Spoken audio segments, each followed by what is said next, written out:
नमस्कार, मैं विनोद वैष्णव और आप सभी देख रहे हैं न्यूज़ 21 टीवी एवं पॉजिटिव न्यूज। आज हम मौजूद हैं जिला फरीदाबाद के बल्लभगढ़ बस स्टैंड पर, जिनके डिपो संचालक कह लीजिए या कह लीजिए जीएम फरीदाबाद।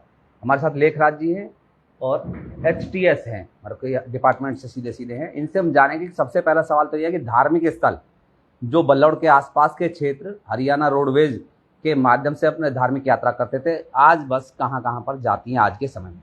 जी सर, सबसे नमस्कार। हमारे यहाँ से हरियाणा रोडवेज फरीदाबाद से जो बस स्टैंड बल्लभगढ़ है, यहाँ से बालाजी के लिए, मथुरा वृंदावन के लिए और खाटू श्याम जी के लिए गाड़ी जाती है। सर क्या क्या समय है और कितनी बार चक्कर लगाती हैं?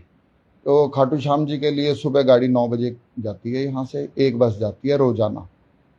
और अगर शनिवार इतवार को कई बार रोज रश बहुत ज़्यादा हो जाता है, उस अवस्था में हम एक गाड़ी भेज देते हैं। और मतलब 2 गाड़ी कर देते हैं? हाँ, लेकिन जब बस का लोड बन जाता है तभी। अच्छा सर, ये मंत्री का गृह जिला और मंत्री की विधानसभा है बल्लभगढ़ विधानसभा, ठीक है। पहले वैष्णो देवी की बस रोजाना नियमित तौर पर शाम को 4:30 बजे के आसपास शायद निकलती थी यहाँ से, लेकिन जैसा कि आपने खुद ने बताया था पिछले काफ़ी समय से बंद कर दी गई है। मतलब वैष्णो देवी के लिए भी यात्रा बंद कर दी, कारण क्या है? जो कटरे हमारी गाड़ी जाया करती थी पहले, लेकिन उसके अंदर 22 से 23 रुपए के करीब पर किलोमीटर इनकम थी, जो कि वायबल नहीं थी। किलोमीटर 1400 थे और इस वजह से हमें गाड़ी ये बंद करनी पड़ी। तो सर मतलब कि इनकम भारी पड़ गई वैष्णो देवी पर? नहीं, यहाँ से लोगों का जो है जाने में जिस हिसाब से रुझान था, उस हिसाब से हमें सर्विस चलाते हैं। अब यहाँ से कम पब्लिक जा रही थी, इस वजह से हमें बंद करनी पड़ी। अच्छा सर देखिए, अब ये तो हो गया आपने धार्मिक यात्रा। अब सवाल करते हैं प्रमुख, हरियाणा रोडवेज जो फ्लाइंग अफसर होते हैं जो चेकिंग करते हैं, मैंने नियमित तौर पर कई बार खबरें की हैं, ना तो फ्लाइंग का कोई ऑफिसर ड्रेस में दिखाई देता है और अधिकतर जो बस के संचालक, बस का मतलब ड्राइवर और कंडक्टर, उन पर भी प्रॉपर पूरी ड्रेस नहीं होती है। लेकिन जब हम उनसे पूछते हैं कि भाई समस्या क्या आखिरकार, तो कहते हैं जी पीछे से ड्रेस के पैसे नहीं मिलते, हम कहाँ से पहने? नहीं, ड्रेस के पैसे जब भी हमारे पास अलाउड होके आते हैं, ऊपर से बजट आता है, हम उसी समय 2 या 3 दिन के अंदर अंदर उनको दे देते हैं। और जब भी ड्रेस का पैसा आता है, जितना भी ड्यू होता है वो इकट्ठा मिल जाता है। सर अब कितने दिन हो गए, अभी मतलब कितना समय हो गया ड्रेस के पैसे ना दिए हुए? अभी हमने ड्रेस के पैसे अभी हाल ही में लगभग कोई 6 महीने पहले दिए थे। तो मतलब आप पहननी चाहिए ड्रेस? हाँ, पिछले 2-3 साल के ड्यू थे, वो हमने सभी को दे दिए थे। अगर कोई बस का कंडक्टर, ड्राइवर या फ्लाइंग ऑफिसर कोई भी बिना ड्रेस के पाया जाता है तो क्या कार्रवाई होती है आप लोगों की तरफ से? हम आउटसाइडिंग के दौरान उसको चेक करते हैं। अगर किसी के ड्रेस नहीं होती, कोई जेन्युइन रीजन हो, तब भी उसको एक बार वार्निंग दी जाती है। अदरवाइज जो है उसके ऊपर जो है फाइन लगाया जाता है। एक सवाल और है, ड्रेस तो चलिए ठीक है, शूज भी नहीं पहनते क्या ड्राइवर, तो कंडक्टर भी? नहीं, शूज़ तो लगभग सभी पहनते हैं। मेरी आउटसाइडिंग के दौरान वो हम ये चीज़ ज़रूर चेक करते हैं, क्योंकि वाहन चलाते समय शू और या जो बंद चप्पल है, जिसमें जैसे सैंडल आप कह सकते हैं, तो वो पहनना बहुत ज़रूरी है। चप्पल के अंदर इस तरह ना तो कोई चालक जाता है। सैंडल पहन सकते हैं? हाँ बिल्कुल, लेकिन ये है कि भाई वो इस तरह ना हो कि लूज चप्पल ना हो, जो गाड़ी चलाते समय दिक्कत पैर कवर हो जाए तो कोई दिक्कत नहीं है।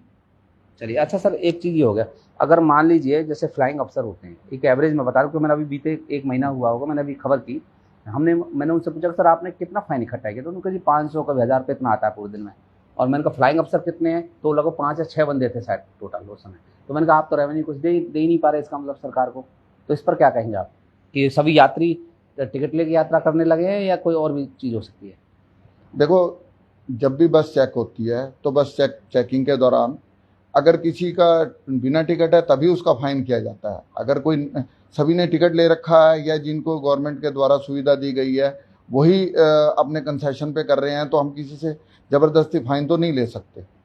अच्छा सर, मतलब कंसेशन किन किन लोगों को मिलता है, जैसे कि पूर्व विधायक इनके लिए सीट आरक्षित होती है, विकलांग दिव्यांग के लिए होती है, या महिला, मैं इस पर आप बताना चाहेंगे कुछ?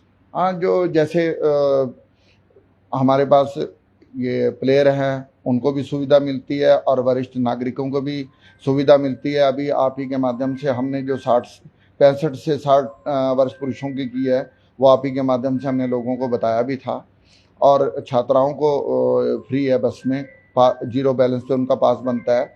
और स्टूडेंट का जो बॉयज़ हैं उनका भी जो है 36 सिंगल फेयर के 10 सिंगल फेयर के ऊपर बनता है। अगर मतलब कोई बेटी है अपना आई कार्ड भी दिखाए तो भी उसको फ्री चल सकती है वो लड़की? नहीं, आई कार्ड नहीं, वो पास बनवाना जरूरी होता है, उनका जीरो बैलेंस पे पास बनता है, उसमें उनको कोई असुविधा नहीं होती, वो अपने कॉलेज से हमारे पास भिजवाते हैं और हम पास बना के। कोई किलोमीटर का तो कोई दायरा नहीं कि मान लीजिए जैसे बच्चा मान लो फरीदाबाद पढ़ता है और होडल की बेटी है वो, तो किलोमीटर कोई दायरा तो नहीं उसमें? अभी लड़कों का दायरा है उसका पास का, लड़कियों का खत्म किया हुआ है। लड़कों का दायरा कितना है? वो 60 किलोमीटर है, 60 से 65। क्योंकि सवाल मैं इसलिए कर रहा हूँ कि कॉलेज स्टार्ट होने वाले हैं तो कॉलेज के बच्चों को कम से कम पता चलना चाहिए। अच्छा लेकर जी, आप समस्याएं क्या देखते हैं? समस्या कुछ है, चैलेंज है आपके लिए? देखो, हालांकि आपने कहा कि पहले नंबर कमाई के मामले में पहला है हमारा डिपो, जो रेवेन्यू सबसे ज़्यादा इकट्ठा करके सरकार को देता है। कुछ कहना चाहेंगे आप ये अपने लिए कोई चैलेंज? हमारे पास चैलेंज यही है कि थोड़ा सा स्टाफ की शॉर्टेज रहती है, तो हम कोशिश करते हैं जितने हमें रूट अलॉट हैं फिर भी उनको चलाते हैं, लेकिन धीरे धीरे जो है जैसे स्टाफ रिटायर होता जा रहा है, सिर्फ एक यही आज की डेट में चैलेंज है, खास तौर पे परिचालकों को, क्योंकि जो परिचालक कुछ पीछे हाल ही में प्रमोट हुए थे, सब इंस्पेक्टर बन गए थे इस वजह से। और दूसरा हमारा महकमा भी जोखिम भरा है, जिसके अंदर चालक परिचालक अक्सर किसी न किसी बीमारी से या एक्सीडेंट से जूझते रहते हैं, इस वजह से स्टाफ की थोड़ी सी समस्या रहती है। अदरवाइज मेन ये आज की डेट में हमारे पास चैलेंज है, बाकी तो हम कोशिश करते हैं। मंत्री जी का कैसा सहयोग रहता है? क्योंकि मंत्री जी का हल्का है और मंत्री जी का डिपार्टमेंट है। मंत्री जी का पूरे महकमे को ही सहयोग रहता है, खाली फरीदाबाद डिपो को ही नहीं।